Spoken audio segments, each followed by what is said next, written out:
Good morning, everyone. Lots going on as usual. Today's Thursday, September 11th, 2025. Holy smoke, 24 years on from 9/11.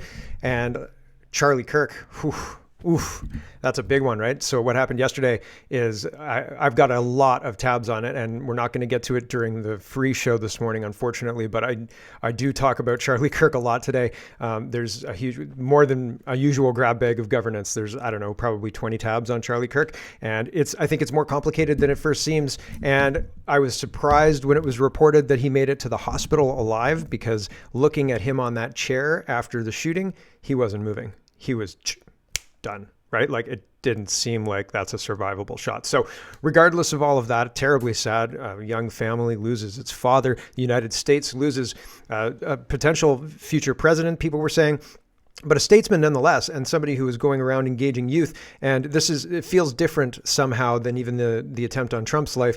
The fact that this one succeeded, it was radical. Well, it looks like more than just an angry student. I don't think this was an amateur. I don't think this was somebody who was doing this just for fun or fame or anything like that. I think there's much more to it than that, and we'll explore that later in the show today. Carbon tax allowance. Yes, they're talking about this in Australia, and I was saying the Liberals are wanting to add QR codes to grocery stores to inform you about the carbon in your food, because you're going to have to measure that at some point, and that's what they're pushing us towards. And Australia is saying that very, very clearly. Very concerning. We're going to talk about that. Article 4 and 5 in NATO, and Trump's response. Trump saying, what's this whole thing about Putin invading Poland with drones? Here we go. So we'll find out about that. I've got that to talk about as well. Carney says we're in a crisis, and then talks about hockey. He says McDavid's not signed. That's it. And that's a joke. And he keeps going back to the well, and nobody laughs the second time. So we'll show you that. France strike, and they want to impeach Macron, and he's trying to move forward with a new prime minister. I guess he's appointed 5, and this is the 5th one. And the citizens are saying no. There was supposed to be a strike. I think there was supposed to be a strike yesterday. I don't know what's going on today in France, because yesterday Charlie Kirk took over X, and that was the only thing anybody was talking about after that happened. And the biggest story in Canada, and this is Canada Poly, so we are starting in Canada today, is no pipelines. No pipelines in all of the nation building projects. The crisis that Carney said was in place and in play in January 2025, and when the election was called and when he took over and so on and so forth. He says, I'm here because there's a crisis. He was making jokes all through the announcement of this crisis and the looking over this crisis and examining this crisis. He's cracking McDavid jokes, and I think it's completely inappropriate. But there's no pipeline, and people are upset. They're pushing back. Here's Mark Carney, and Ryan says, Carney confirms what we already knew. Canada is completely effed under this government. Just listen to this nonsense, and it is nonsense. It's absolute nonsense. Here's Mark Carney talking about McDavid. Tomorrow, we'll announce the first tranche, the first batch of these projects. Oh, no, I don't know if he actually talks about McDavid here. There is a McDavid one coming up, but not this one. Projects that will increase Canada's independence, boost our economy, align with the interests of Indigenous peoples, and advance our climate goals. Canada's new government recognizes that addressing climate change isn't just a moral duty that we have to our kids and grandkids. It is that moral duty. But it's also an economic imperative for the competitiveness of our businesses and the workers they employ. And so to those ends, this fall, we will release a new climate competitiveness strategy that focuses on results over objectives and investments over prohibitions. Third, we will remain relentlessly focused on bringing down costs for Canadians, building on the elimination of the consumer carbon tax, building on that middle-class tax cut. For example, during the summer, we took a decision to uphold the CRTC's plan to expand mandatory wholesale access. That's a mouthful. Mandatory wholesale access. What's in it for Canadians? One thing. It will reduce broadband costs for Canadian families. That's why this government took that decision, because we are relentlessly focused on Canadian affordability. Removing that would removing the wholesale access to broadband would kill people or businesses like Tech Savvy, or I don't know if Videotron's on any of the big guys' network, but they use a certain part of the big guys switching because it's very difficult to build your own, very expensive, and there have been tax dollars invested in building out Bell and Rogers switches and things like that. And I'm talking very just vaguely on this. It's much more complicated than that. But if the Liberal government had removed that, then they would have destroyed a bunch of independent internet service providers, and it would have been out of step with what they've done for the last 40 years anyway, 30 years since the internet's been around. So it's quite an interesting situation. He's saying, oh yeah, we're looking out for you, but he's not looking out for Canada.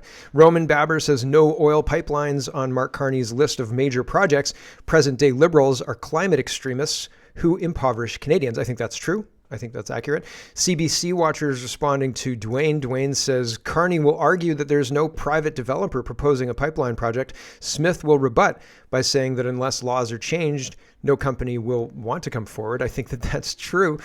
This guy's saying, well, he put in a pipeline executive, so he's signaling that they're going to build a pipeline, which I think is absolute nonsense. It is just the most ridiculous thing I've ever heard. Oh, look, he's signaling that there's going to be a pipeline by appointing this pipeline crony. Okay, that's good news? It's not good news. CBC Watcher says CBC can't even tell the truth about why pipeline firms have rejected Canadian pipeline projects. So the article headline on CBC is Carney and Smith want a new pipeline. So far, no company has stepped up to build it. And yeah, well, there's no company. Why isn't there a company? Let's see, CBC Watcher, break it down for us. He says these companies made it clear. The government's legislation on tanker bans, emissions caps, C-69, also known as the No More Pipelines Act, make it impossible. It is why Justin Trudeau had to buy TMX to get it built. It's why Carney had to pass Bill C-5, a bill to override these pieces of legislation. Is there supposed to be a period at the end of this sentence? Where's the editing CBC? I mean, there is here, but not here. Where's the editing CBC? Oh, it's CBC Watcher. It's not CBC. Okay, sorry. Sorry, CBC Watcher. But C5, why would the Conservatives support C5 when just repealing the existing laws would have had the same net effect and be better overall as a solution? Why would the Conservative government support this? Why won't the Conservative government topple this government? Because they support them. So that's the only conclusion I can come to. Anyway, why does the CBC need to keep up the charade and that it honestly reports on anything to do with what it considers climate related? CBC even reported this, see the first reply, but can't include the fundamental problem is this fake analysis. CBC and media activists propaganda are the primary obstacle to pipelines. CBC has been a declared climate activist organization for almost 4 years. So they're actively working to promote this hoax. I mean, and it is a hoax. Pierre Poilievre is responding to Mark Carney. Mark Carney says he understands the frustrations of pro-independence Albertans, and I don't think he does. And Pierre Poilievre says, you know what would heal those frustrations, sir? Approving an oil pipeline. Put it on your list tomorrow. Absolutely not true. Absolutely not true. I think Alberta would say, you don't get any of this money from our pipeline. This is our money for our pipeline to do independent things in Alberta for ourselves, not for Quebec. And I think that's the reaction Alberta would give Mark Carney. But we'll see. We'll see. Mark Carney says, good to meet with Premier Danielle Smith today in Edmonton. The Premier and I are focused on getting big things built here to empower Albertans and build greater prosperity for Canadians. And this is just a total propaganda video. Here, watch. It's got all the bloops and bleeps. Clicks. Claps. I don't understand. Why do people like to listen to this? Soft guitar. Oh, look, we're at a meeting. La, la, la. It's ridiculous. Honestly. Some PR firm has this soft guitar with clicks and claps, and they just put it over everything. And for some reason, this is palatable to us. It's better than silence. I don't know. I don't know. Let's talk about crime. So there was a man from Welland, and he identifies as a woman, and he sexually assaulted a 12-year-old, was arrested, then let out on bail. Then while out on bail, he broke into a family's home and raped a 3-year-old. And now yesterday he was in the courthouse, and they're talking about bailing him, about letting him go again on bail. Toronto Crime Watch says hundreds have shown up to the St. Catharines courthouse ahead of child predator Daniel Senkal's bail hearing. Police have closed down the streets to traffic as the crowd was so large. So that's a lot of people, and they're there. And what do they want? Well, they said, bail him, send him outside. You let him out of jail. It's cool. We'll deal with him. So Toronto Crime Watch again says a large angry crowd is gathered outside of the Niagara Detention Center where registered child sex offender Daniel Senkal is being held. So they're saying, send him on out. It's okay. We support that action.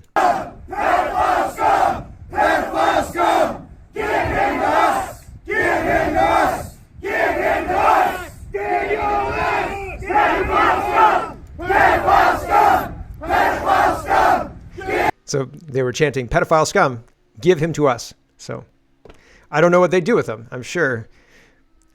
Well, justice isn't being served in our country. So at this point in time, when people decide that justice isn't being served, they feel like this is a good solution. Mob justice is better than no justice, right?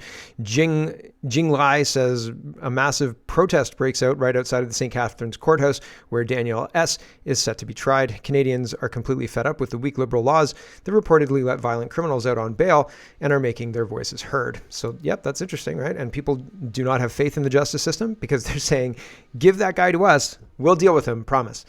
Very interesting. Jay says a video, so this is an Uber driver being held up by a guy with a gun, right? This is a nightmare. It looks like he's got a modified clip in there. The clip looks to be like longer, and I've seen that you can make handguns fully automatic with a certain modification. And again, I'm not a gun guy, so take everything with a grain of salt, please. But it seems like this guy's got a lot of ammunition in there, right? And this would be a nightmare situation. I was at a gun range, and I mean, like, I've tried shooting, right? I've shot weapons. I've shot an FN and I've shot a 303. And like I was in cadets, right? And so I've done that. And I went to a gun range more recently as an adult. And I was just uneasy with the guns. And I shouldn't be. I was like, these people are, professionals and nobody's just going to go crazy and like just start shooting or anything like that. But still, there was a little bit of, I was making sure I was in the right place. I was making sure I was listening to, the things that the guys who were running the shoot were telling me. I felt more comfortable on an outdoor range, personally, than I did in an indoor range. But anyway, that's a different story. But all of this, sitting in a car with somebody who means to harm me, and he's pointing a gun at my head, that's a nightmare situation. Thanks very much. Like, no, thank you. That's really, I'm never going to be an Uber driver because of this, right? And so, and maybe, I used to think being a cab driver would be fun, talk to people, especially in Guelph after midnight. You could work 2 or 3 hours and make a lot of money just trekking people back and forth from downtown to the university, right? But nowadays, holy smoke, man! I don't want to take transit at all. You're likely to be attacked or worse. Jamie says, this is an update from the story of yesterday. Edmonton police caught wind of a plea deal that they believed to be extremely soft and unjust, so they're asking the Crown higher-ups to call it off. They say that they'll release more details about the crime if that doesn't happen. I wish more police services had the guts to do this. And so it worked, she says. It looks like it may have half worked. The Crown is no longer agreeing with defense on an 8-year sentence, though a plea deal was still entered to manslaughter, not first-degree murder. So first-degree murder carries minimum sentences and certain things, no bail, it's not bail, parole for 25 years or something like that. But if you get manslaughter, then there are you could get out much earlier, right? So still, I don't know if it's good enough or whatever, but it seems that there was some movement because the police stood up and said, no, I don't think so. Here's Ryan, and he's highlighting Mark Carney. This is the McDavid one. And this is inappropriate, right? Everybody laughs. In the next clip, when he drops McDavid, hoping for another laugh, nobody laughs. But this one, everybody laughs because this is right at the beginning of the speech, I think, and nobody was expecting it. So here's Mark Carney on the crisis, and then he starts joking around. So for me, that sends a mixed message. That says maybe the crisis is a big effing joke. Maybe that's what the crisis is. Here's Mark Carney on the crisis and McDavid. And let's face it, we are in a crisis. We are in a crisis. The global trading system has been upended. Supply chains have been destroyed. McDavid is unsigned. This is not a transition. This is a rupture. As in times like these, you have to draw back in. Remember what you have. Draisaitl, Hyman, Nugent-Hopkins. We got to draw on those strengths. We got to draw on those values. And Connor, if there's anything that we can do in the upcoming budget, We're spending less. We're going to invest. The crisis is in this guy's mouth. Like, the crisis is this guy doesn't brush his teeth. I don't know, man. Real Mr. Bench says, according to the great Mark Carney, he did not see this crisis in Canada when he was heading in to be installed as prime minister. So here is Mark Carney again talking about the crisis. And it is laden with hockey talk. And it, again, sends the message that he's not taking this seriously. As I said, I launched my leadership campaign back in January. And it was a time when the crisis was not as obvious. We thought McDavid was going to be re-signed quickly. He would already have the cup by now. But the crisis facing our country, in all seriousness, was just coming into perspective, you think back at the start of January. And many didn't foresee the scale of the changes that would be required in response to this crisis. And these are changes that this government, you, are now delivering. So it is my great honor to return to Edmonton in the great company of 168 fellow Liberal MPs who are absolutely focused. No jokes that time, right? So it is interesting as well that Mark Carney didn't see the crisis in January, but he was saying that this is the only reason he's here, and if there was no crisis, there'd be no Carney. It's all nonsense. Here's a little, this is our grab bag of governance, and Kayla Pollock is somebody who is paralyzed because of the COVID vaccine, she says, and I have no reason to doubt her or anything like that, and she is trying to access Health Canada's vaccine injury arm, and it's been bogged down by corruption, and people have been in the intake phase for 3 years, and that's not good. And so Kayla has been asking people to get in touch with her MP, and that's yielded results. So she says, breaking news. For all of my followers who tagged my MP and the health minister, you helped make a difference. My story on Global News National, as well as 3 other handpicked victims, put huge pressure on the government, and it worked. We exposed how the Liberals wasted $80.9 million of taxpayer money on administration instead of helping victims of vaccine injuries. Even people like me, left severely paralyzed, were stuck in the intake stage for over 3 years while they passed cases around. Now, Public Health of Canada will take over the vaccine injury SP. I don't know what the SP stands for offhand. Sorry. This is a better alternative, less corruption. Ooh, I don't know about that. Like, PHAC was headed by Dr. Tam for way too long to say that there's less corruption. How much corruption is there? Like, man, there's a lot of corruption in the PHAC at this point in time. So hopefully the spotlight and the change of leadership will help, but we'll see. I'm sure there's a better way to solve this problem, but they've gotten a small win, and so I hope that it works out for them. Less waste, less corruption, and a real chance that funds will finally reach the vaccine injured. Fingers crossed. I'll be monitoring Kayla's public Twitter X account to see if that actually comes to fruition. I'll be interested to see. This does not erase, she says, the need for MPs to keep pressure on, especially to ensure victims like me and others are compensated sooner, not in 2026 or much later, while they start from scratch and build a new story. We did get what we wanted. We exposed the truth and forced change. This is a victory for all of us. So there you go. Good. But again, I think that we need much more change, and I think we need accountability as well. Without accountability, the people who did this will do it again. And man, it's just one of those things.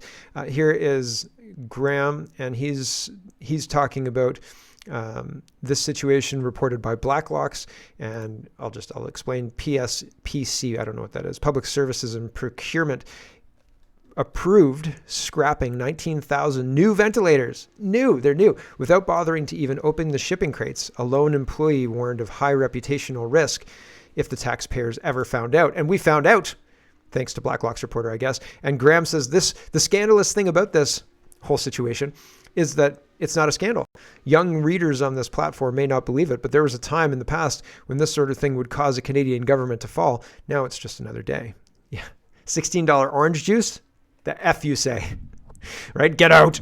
But apparently scrapping $19,000 or 19,000 ventilators, totally fine with no oversight or anything like that. And the guy who sold the ventilators was an MP, and now he's not anymore. Wasn't it Frank Bayless, right? Or I don't know. Wild and crazy stuff happening, and nobody is being held accountable. by anybody at all. And I just think that's weird. Here is Mario, and he says, insanity. Metrolinx has been approved for Lima. They cannot find a Canadian to fill the position that pays $220,000 a year. No Canadians are qualified or anything like that. They don't know transit, like wherever. I wouldn't be surprised if it was from Nepal or something like that. Oh man, this guy was a high-level Nepalese government official. He knows how to run Metrolinx. He's just doing fraud. Oh, well, that's how they run the government there. What? Communism, right? It's the same damn thing is happening here in Canada. And Dr. Oren says, how much bribery and or blackmail has been happening behind the scenes with our politicians and their cronies? Yeah, I feel like this kind of Lima really is an international way to move people who they prefer out of country and into another country to start communist movements, start Confucius centers, start Khalistani protests with their flags. They're just moving people in order to destabilize, and it's a convenient way to excuse, like if you walk into, if you're somebody who's a comfortable communist in a country like Nepal, let's just say, and Nepal starts collapsing and you're like, oh man, I got to get out of Dodge. Where do you go? Right? Like you've got to be protected. The global cabal that tells you, listen, yeah, you're going to do this, but don't worry, we're going to protect you. They're going to send you somewhere else. This is the golden parachute. We get to pay for their golden parachute. And they're saying, oh, it's inclusivity, blah, blah, blah. Bullshit. You know what I'm saying? This is crazy, right? And it's cronies, but I think it's globalist cronies. I don't think it's your run-of-the-mill crony. I don't think it's like the minister's brother-in-law, unless the minister's brother-in-law is still in Nepal and trying desperately to get out. You know what I'm saying? It might be the minister's brother-in-law. At this point in time, I'd believe it. But I don't think that it's this kind of pedestrian cronyism of the 90s where it was like Hamilton politicians giving Toronto politicians kickbacks. I think this is a global empire being and a shell game. And if you're not watching, they say, well, you're the sucker then, bud. And we're the sucker. We're the sucker. We're the sucker, unfortunately. So I wish it weren't so, but it sure is so. We got Charlie Kirk at the end, and man, we've got a whole bunch of other stuff. We got free speech talking about, we've got NATO and what Trump's saying about Anita Anand, what Anita Anand's saying about Article 4 and Article 5, and what Trump's saying about the whole thing. He says, what's with Russia violating Poland's airspace with drones? Here we go. So I don't know what that means. Is he skeptical? I don't know. But we've got to say goodbye to the stream. So thanks for watching, everybody. And if you want the whole show, head over to CanadaPoly.com. If not, that's okay. We'll see you tomorrow. And for everybody else, we will carry on as soon as I end the stream, which is done. So that's done. Good. Okay. I think we're good. Good. 401 says, Ministry of Transportation Ontario is mailing out suspicious letters or suspension letters to truck drivers that are stating, as a result of your dishonesty during the Class A testing and or training process, your driver's license is suspended for 90 days. A 90-day suspension. Like, that wouldn't be a fun piece of mail to get, but if I got my trucking license through a diploma mill run by somebody who I knew from like my home country, and I came to Canada and I don't speak English and I got my trucking license, this would hit harder, right? But also, how many people are caught up in this that don't qualify for that are just regular everyday truckers who are being targeted by the government? I don't know. So I don't know if this is like celebratory, yay, they're getting the bad drivers off the road, or if this is another attack on